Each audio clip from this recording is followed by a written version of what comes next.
তাহলে সবার খবর কি? পড়াশোনা করছিস সবাই রেগুলার বেসিসে? দেখ, বারবার একটাই কথা বলবো শুরুতেই, যে কনসিস্টেন্সিটা বজায় রাখ, রেগুলার বেসিসে পড়। তোরা 11-এ পড়ছিস, মাধ্যমিকের পর তোদের কিন্তু সব থেকে যেটা দরকার সায়েন্স পড়তে গিয়ে কনসিস্টেন্সি। রেগুলার বেসিসে একই কাজ বারবার রিপিটেডলি কর, কোশ্চেন অ্যান্সার প্রবলেম সলভ কর, বারবার ধরে পড় জিনিসটাকে, যেগুলো তোদের হয়েছে সিলেবাস সেগুলোকে কমপ্লিট করার চেষ্টা কর, এবং আমার সাথে সাথে যে কেমিস্ট্রি তোরা পড়ছিস কেমিস্ট্রিটাকে কমপ্লিট কর। তো অটোমেটিক্যালি তোরা দেখেই বুঝতে পারছিস আজকের হেডিং দেখে যে আমরা ভিএসিপিআর এর তত্ত্ব, valence and electron pair repulsion theory, ওটা আজকে শুরু করব। আমরা কেমিক্যাল বন্ড পড়াচ্ছিলাম, রাসায়নিক বন্ধন। রাসায়নিক বন্ধনে আমরা আগের দিনে হাইব্রিডাইজেশন বা ভ্যালেন্স বন্ড থিওরির যে তত্ত্বটাতে আমরা গিয়েছিলাম, দিয়ে তারপরেই যেটা আসে যে স্ট্রাকচার ডিটারমিনেশন, বন্ড অ্যাঙ্গেলের পরিবর্তন ইত্যাদি বিষয়গুলোকে আজকে আমরা এখানে বুঝবো এই তত্ত্বের সাহায্যে। তো এই তত্ত্বের ধারণা এলো কেন, একটা বেসিক আগে ছোট্ট উদাহরণ দিই। যেমন ধর, তোরা যখন হাইব্রিডাইজেশন করছিলিস সেখানে তোরা কি দেখেছিস? ধর এটা মিথেন। মিথেন হচ্ছে পারফেক্টলি চতুস্তলকীয় স্ট্রাকচার, পারফেক্টলি টেট্রাহেড্রাল চতুস্তলকীয়, এবং এই হাইব্রিডাইজেশনটা কি বাবা? এটা sp3। sp3 এর বন্ধন কোণ কত হয়? 109.5 ডিগ্রি বা 109 ডিগ্রি 28 মিনিট। সিমিলারলি তুই যদি অ্যামোনিয়া দেখিস, অ্যামোনিয়ার গঠনটা কি? অ্যামোনিয়ার গঠনটা হচ্ছে এরকম, জাস্ট লাইক আ পিরামিড, তাই জন্য এটাকে বলে পিরামিডাল শেপ। পিরামিডাল শেপ, এই বন্ধন কোণের মান হয় 107.5 বা 107 degree. whereas H2O having the structure পুরো ভি এর মতো বলে ভি শেপড বলা হয়, এবং বন্ড অ্যাঙ্গেল হয় 104 degree. But interesting fact is that দুজনেরই কিন্তু বন্ধন হাইব্রিডাইজেশন, কেন্দ্রীয় পরমাণুর সংকরায়ন যে অবস্থা, সেই সংকরায়ন অবস্থাটা হচ্ছে sp3। তাহলে এখানে একটা ব্যাপার দাঁড়ায় যে স্যার প্রত্যেকটাই তো sp3 হাইব্রিডাইজেশন, তাহলে বন্ধন কোণের পরিবর্তন হলো কেন? তুই যদি তাকাস স্ট্রাকচারটার দিকে, যদি দেখিস এখানে বন্ধন কোণটা অ্যাকচুয়ালি পরিবর্তন হয়েছে, শুধু তাই নয়, sp3 হাইব্রিডাইজেশন যেমন আছে, সাথে সাথে পরিবর্তন হয়েছে বন্ধন সংখ্যা। এখানে দেখ চারটেই বন্ধন আছে, সমযোজী বন্ধন, তিনটে বন্ধন, একটা কিন্তু বন্ধন নেই, লোন পেয়ার আছে। এখানে দেখ দুটো লোন পেয়ার আছে, তাহলে লোন পেয়ার আসার জন্য বন্ধনের পরিবর্তন হয়েছে, এবং এই যে অবস্থা, এই যে লোন পেয়ার আসার জন্য বন্ধনের পরিবর্তন, এটাকেই আমরা ভিএসিপিআর তত্ত্বের সাহায্যে বোঝার চেষ্টা করব। তাহলে ডেভিয়েশন, বন্ধন কোণের যে পরিবর্তন কি কি হতে পারে, সেইগুলো আজকে আমরা শিখবো। তো ভিএসিপিআর বা valence and electron pair repulsion থিওরিতে আমরা পাঁচটা তত্ত্বের কথা বলবো। সবার প্রথমে যেটা করতে হবে, কোন যৌগের কেন্দ্রীয় পরমাণুর কেন্দ্রীয় পরমাণুর কেন্দ্রীয় পরমাণুর মধ্যে অবস্থিত বন্ড পেয়ার ও লোন পেয়ারের সংখ্যা, বন্ড পেয়ার ও লোন পেয়ারের সংখ্যা দ্বারা বন্ধন কোণের মান বা স্টেরিক নাম্বার কোনটা? Bond pair plus lone pair. Steric নাম্বারের সাহায্যে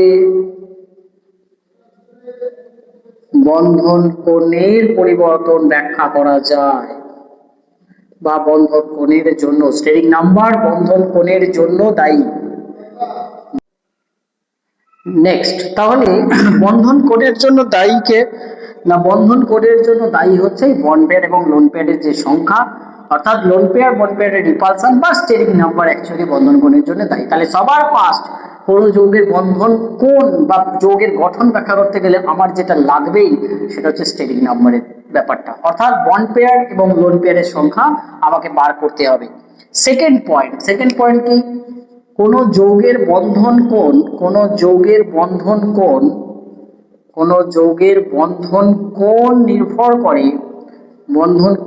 নির্ভর করবে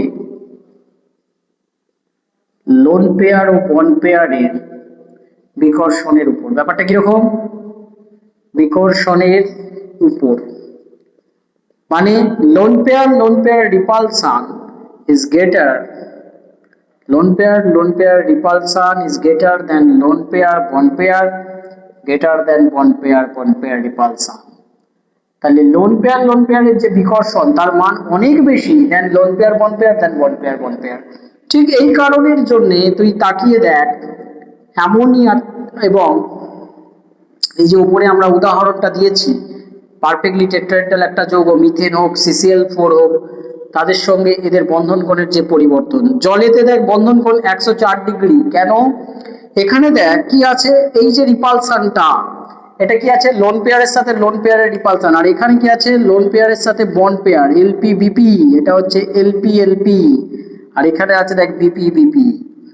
আমি কি বলেছি লোন পেয়ার বিকর্ষণ অনেক বেশি, তাহলে লোন পেয়ারের সাথে লোন পেয়ারের বিকর্ষণ অনেক বেশি। ধর এই হচ্ছে লোন পেয়ার, তাহলে লোন পেয়ার যদি এরকম বিকর্ষণ করে অটোমেটিক্যালি আমাদের এটা কাছে চলে আসবে, বন্ড পেয়ার আকর্ষণটা কাছে চলে আসবে। তাহলে লোন পেয়ার বিকর্ষণের মান যদি বেশি হয় তাহলে তার থেকে লোন পেয়ার বন্ড পেয়ার এটা কাছে চলে আসছে। আর এখানে দেখ কি আছে, এখানে আছে LP-BP আর এটা হচ্ছে BP-BP বন্ড পেয়ার। কিন্তু মিথেন বা CCl4 যদি তুই দেখিস ওখানে কিন্তু শুধুমাত্র বন্ড পেয়ার রিপালশন আছে। তাহলে এই রিপালশন গুলো আছে বলে এদের বন্ধন কোণের মানে পরিবর্তন হয়েছে। নেক্সট আমরা 3 নম্বর পয়েন্টে চলে আসি। VSEPR থিওরির 5টা পয়েন্ট আছে, তাহলে আমরা দুটো পয়েন্ট আলোচনা করলাম, এবার হচ্ছে থার্ড পয়েন্ট কি বলছে যে কোনো যৌগে যদি ডাবল বন্ড বা ট্রিপল বন্ড থাকে, মাল্টিপল বন্ড, মাল্টিপল মানে ডাবল হতে পারে ট্রিপল হতে পারে, মাল্টিপল বন্ড রিপালশন, মাল্টিপল বন্ডের বিকর্ষণ is greater than multiple single repulsion, single bond repulsion. তাহলে কোন যৌগে মাল্টিপল বন্ড থাকলে অর্থাৎ ডাবল বা ট্রিপল বন্ড থাকলে তার যে রিপালশন ভ্যালু হবে সেটার মান অনেক বেশি হবে দেন মাল্টিপল সিঙ্গেল। যেমন একটা এক্সাম্পল COCl2 এর কথা আমরা ভাবতে পারি। তো COCl2 এখানে যদি তুই দেখিস এর বন্ধন কোণ, এটা দেখ একটা পারফেক্টলি ত্রিভুজ হতে পারতো, অর্থাৎ 120 হতে পারতো সবগুলোই, বাট হয় না, সব বন্ধনগুলো 120 হয় না। এটা হয় 122 ডিগ্রি, এটা হয় 122 ডিগ্রি, হোয়ারএজ এটা হয় 118 ডিগ্রি। তার মানে কি এই যে বন্ধন 116 ডিগ্রির মতো এটা হয়। এই যে বন্ধন কোণের পরিবর্তন হয়ে যাচ্ছে, বন্ধন কোণের চেঞ্জ হয়ে গেল, তাহলে এইগুলো কেন হলো? এখানে দেখ মাল্টিপলের সঙ্গে সিঙ্গেলের রিপালশন আছে, আর মাল্টিপল সিঙ্গেল রিপালশন এত বেশি এই বন্ধনটাকে জড়ো করে দিচ্ছে। ঠিক। নেক্সট হচ্ছে 4 নম্বর, যদি কোনো যৌগে কেন্দ্রীয় পরমাণুর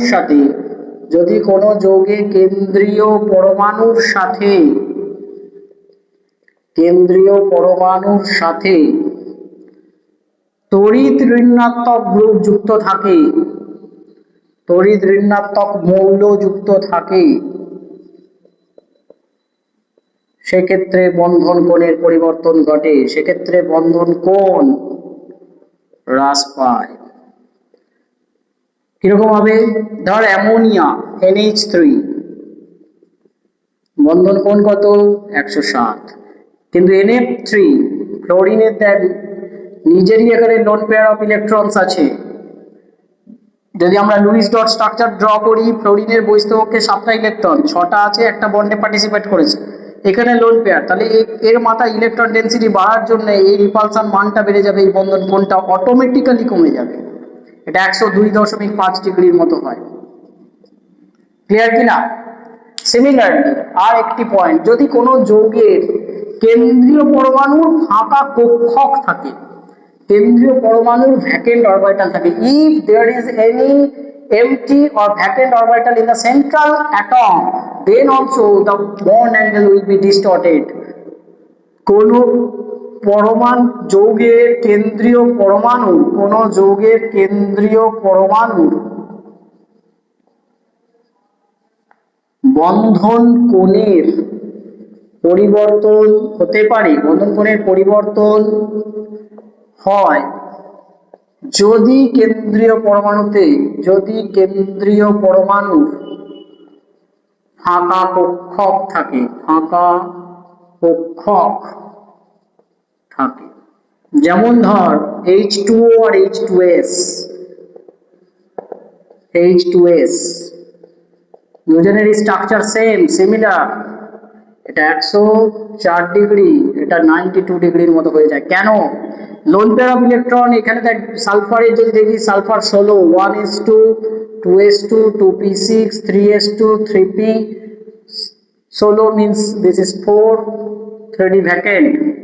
অক্সিজেনের 8, 1s2 2s2 2p4, এর কোনো d অরবিটাল নেই, এর ভ্যাকেন্ট d অরবিটাল আছে। এই ইলেকট্রন গুলো সালফারের দিকে বসে আছে ভালোভাবে, তাহলে সালফারের দিকে ইলেকট্রনের ডেনসিটি বেশি হওয়ার জন্য রিপালশনের মানটা অনেক বেশি হয়, বন্ধন কোণ তুলনামূলকভাবে কমে যাবে। তাহলে এই যে কেসগুলো আমরা দেখতে পাচ্ছি, এইগুলোর সাহায্যে আমরা কোনো যৌগের বন্ধন কোণের কেন পরিবর্তন হচ্ছে এই 5টা পয়েন্টের দ্বারা আমরা ব্যাখ্যা করতে পারি। এই 5টা পয়েন্টই আমরা বলছি valence shell electron pair repulsion theory. Now কোনো যৌগের গঠন কিরকম হবে বা তার হাইব্রিডাইজেশন কি হতে পারে, তোদের ওয়েস্ট বেঙ্গল বোর্ডের একটা বোর্ডের সিলেবাস অনুযায়ী আমরা যেগুলো পড়ে এসেছি, sp sp2 sp3 sp3d sp3d2 and sp3d3, এই কয়েকটা কেসেতে বন্ধন কোণের পরিবর্তন আমরা যেভাবে পড়েছি, তাতে লোন পেয়ার আসলে বন্ধন কোণের কি পরিবর্তন হয় তার একটা আমাদেরকে একটা ছকের মতো একটা জিনিস করতে হবে, যেখানে আমরা দেখাবো তাদের বন্ধন কোণ লোন পেয়ার আসার জন্য কি পরিবর্তন হয়, স্ট্রাকচারটার কি ডেভিয়েশন হয়, স্ট্রাকচারটা অ্যাকচুয়ালি তখন কি না হয়, এই ব্যাপারটা আমরা শিখবো। এছাড়াও মিড জয়েন্ট পারপাসে কিন্তু আরো কিছু হাইব্রিডাইজেশন করতে হয়। তাহলে আগে আমরা ওয়েস্ট বেঙ্গল জয়েন্টেরটাই বলি। তাহলে ধর কোঅর্ডিনেশন নাম্বার 2, কোঅর্ডিনেশন নাম্বার 2 মানে কোঅর্ডিনেশন নাম্বার কাকে বলে? আমি কজনকে ম্যাক্সিমাম ধরতে পারি? আমার দুটো হাতে আমি দুজনকে ম্যাক্সিমাম ধরতে পারবো, তাহলে কোঅর্ডিনেশন নাম্বার হলো 2। তাহলে একটা সেন্ট্রাল অ্যাটম যতজনকে ধরতে পারে তাকে তার কোঅর্ডিনেশন নাম্বার বলে। কোঅর্ডিনেশন নাম্বার 2 হলো, তাহলে এখানে যদি আমরা বলি স্টেরিক নাম্বার মানে bond pair plus lone pair, তাহলে এই সংখ্যাটা যদি 2 হয়, এটা 0 হয়, bond pair plus lone pair. এবং হাইব্রিডাইজেশন সংকরায়ন অবস্থা, হাইব্রিডাইজেশন স্ট্রাকচার অ্যান্ড এক্সাম্পল, এইভাবে আমরা একটা টেবিল ড্র করতে পারি। তাহলে 2 + 0 হাইব্রিডাইজেশন sp হয়, স্ট্রাকচার কি হয়?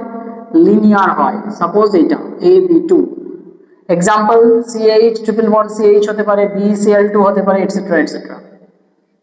সিমিলারলি কোঅর্ডিনেশন নাম্বার 3, তিনটেই bond pair, 0 lone pair, sp2 hybridization, ab2 টাইপের কমপ্লেক্স, ab3 সরি, এটার ছবি কি? এটার ছবি হচ্ছে লিনিয়ার ছিল, এটা হচ্ছে ত্রিভুজ, তাহলে ট্রাইগোনাল প্ল্যানার, সমতলিক ত্রিভুজ, বাংলায় সমতলিক ত্রিভুজ। তাহলে এটার এক্সাম্পল BF3 হতে পারে, BCl3 হতে পারে, এটসেট্রা। এটারই ধর ভ্যারিয়েশন হলো দুটো বন্ড পেয়ার একটা লোন পেয়ার, হাইব্রিডাইজেশন সেম আছে, দুটো বন্ড একটা লোন পেয়ার। তাহলে এরকম যদি স্ট্রাকচার হয়, এটা ভি শেপড বলবো, ভি শেপড। এটার এক্সাম্পল SnCl2 হতে পারে।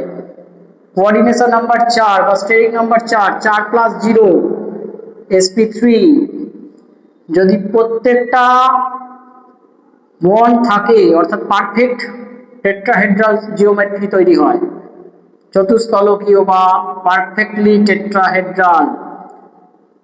এটা কি হতে পারে? CCl4 হতে পারে, CH4 হতে পারে, 3 + 1ও হতে পারে, বন্ডের সংখ্যা 3, lone pair 1, sp3। Example ammonia. এটার পিরামিডাল গঠন,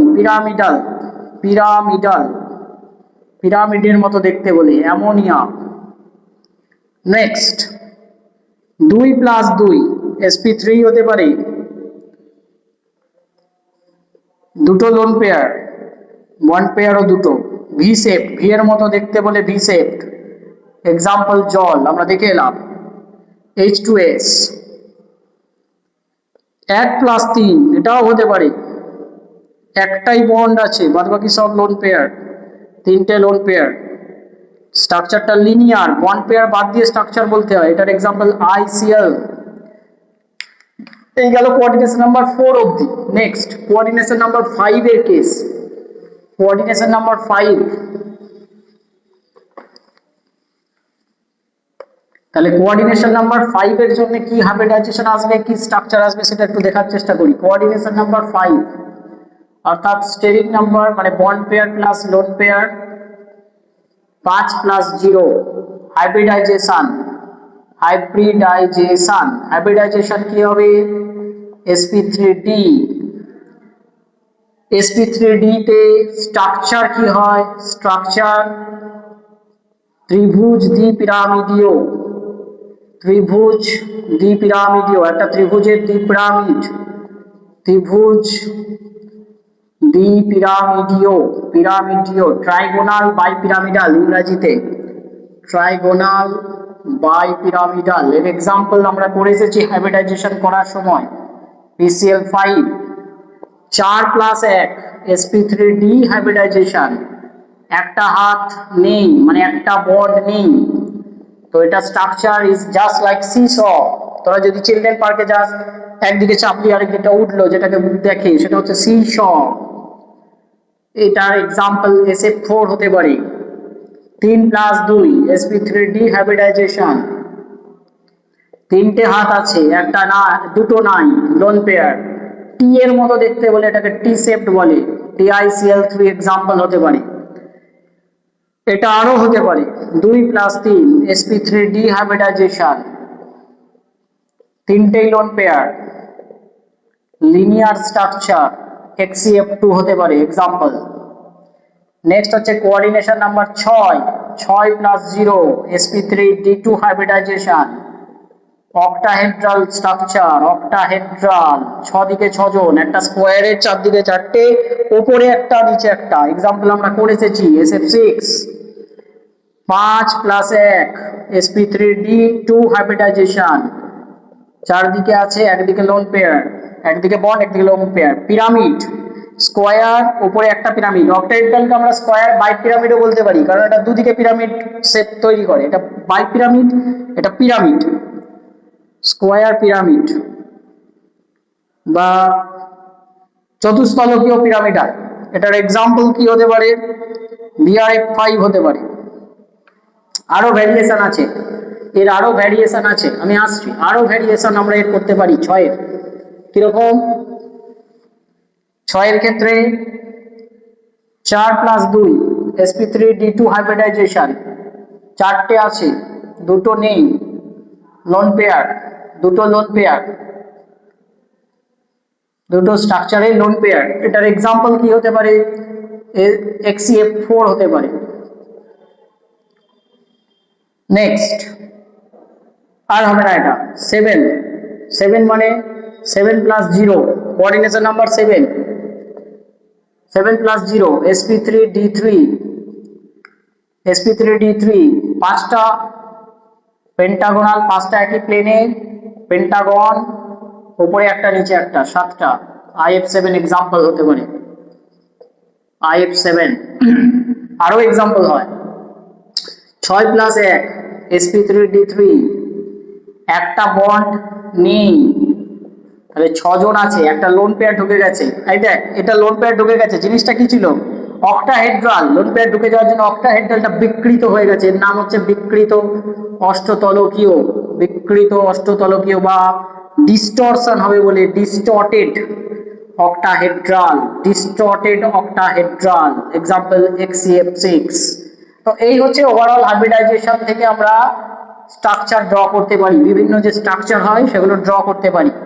এখন কোন যৌগের স্ট্রাকচার আমি কিভাবে, আমাকে একটা যৌগ দিয়ে দেবে, দিয়ে বলবে স্ট্রাকচার কি হয় লেখো, তাহলে যৌগটা যদি আমি জানি, আমি স্ট্রাকচারটা কিভাবে হয় সেটা দেখাতে পারবো।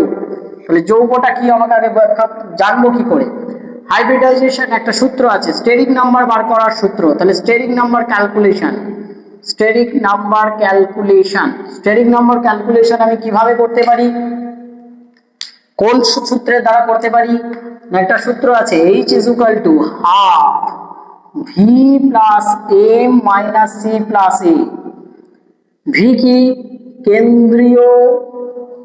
কেন্দ্রীয় পরমাণুর যোজ্যতা কক্ষের ইলেকট্রন সংখ্যা, যোজ্যতা কক্ষের ইলেকট্রন সংখ্যা।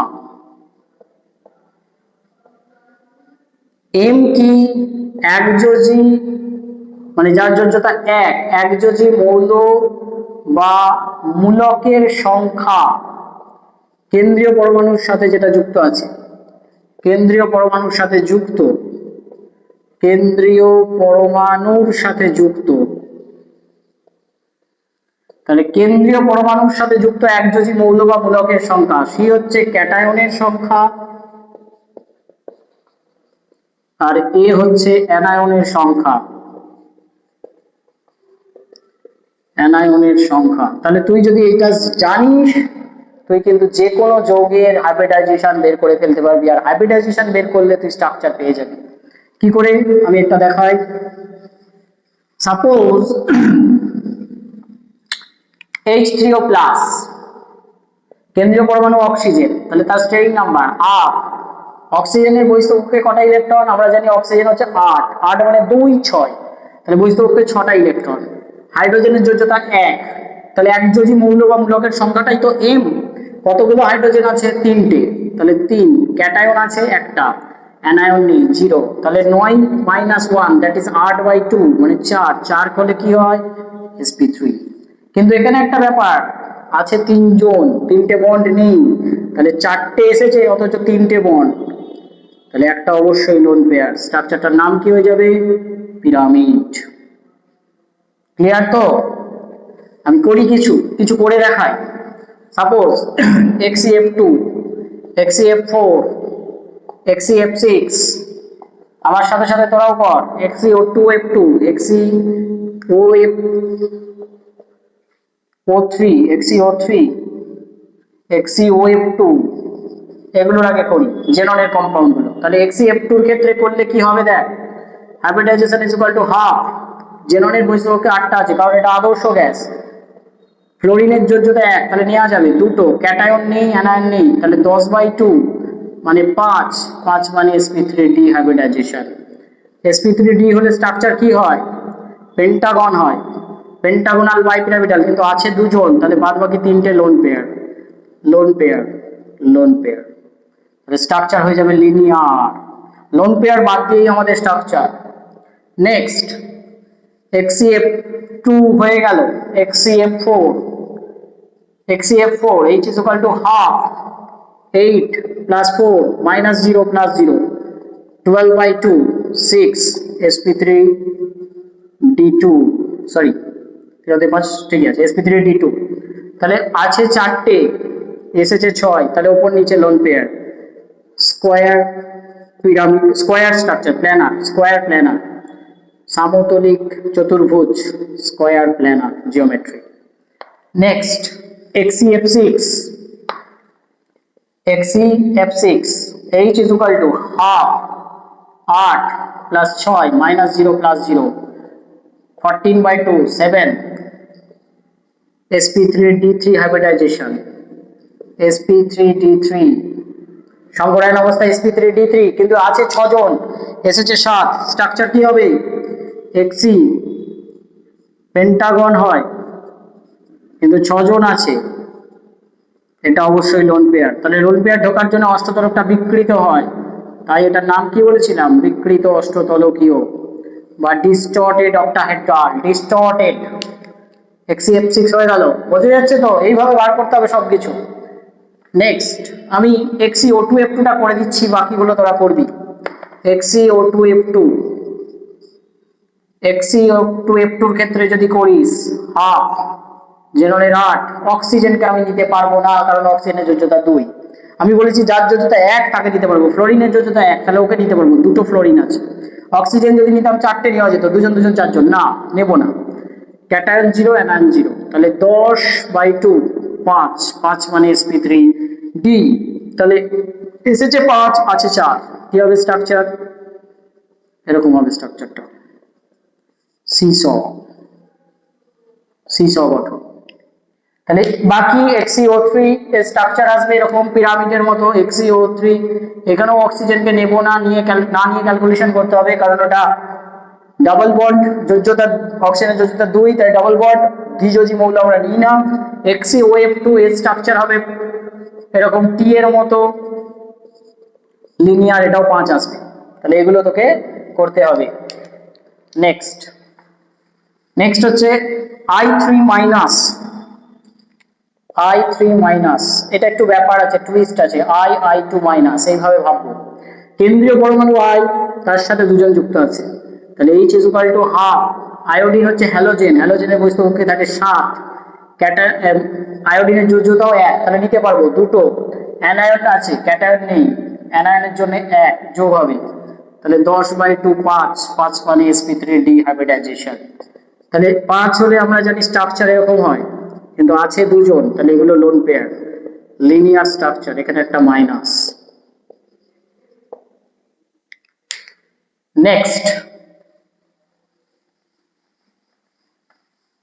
Next essential2 hybridisation. হ্যাঁ, টিন হচ্ছে কোথাকার এলিমেন্ট? কার্বনের গ্রুপে, carbon, silicon, germanium, tin, lead. তাহলে কার্বনের যদি চার থাকে ব্যালেন্স এলে যোজ্যতা কক্ষে, টিনেরও 4 থাকবে, তাহলে 4 + 2 cation 0 anion 0, 6/2 that is 3 sp2, কিন্তু আছে দুজন, তাহলে একজন অবশ্যই লোন পেয়ার, ভি এর মতো শেফট বলে ভি শেফট। এরকম আমাদের অনেক করতে হবে, অনেক কটা যৌগের ক্ষেত্রে আমাদেরকে বার করতে হবে, এগুলো আরো কিছু প্রবলেম সলিউশন আমাদেরকে কিন্তু করতে হবে, নাহলে কিন্তু হবে না। যেমন তোরা এগুলো করবি, PCl5, SF6, TiCl3,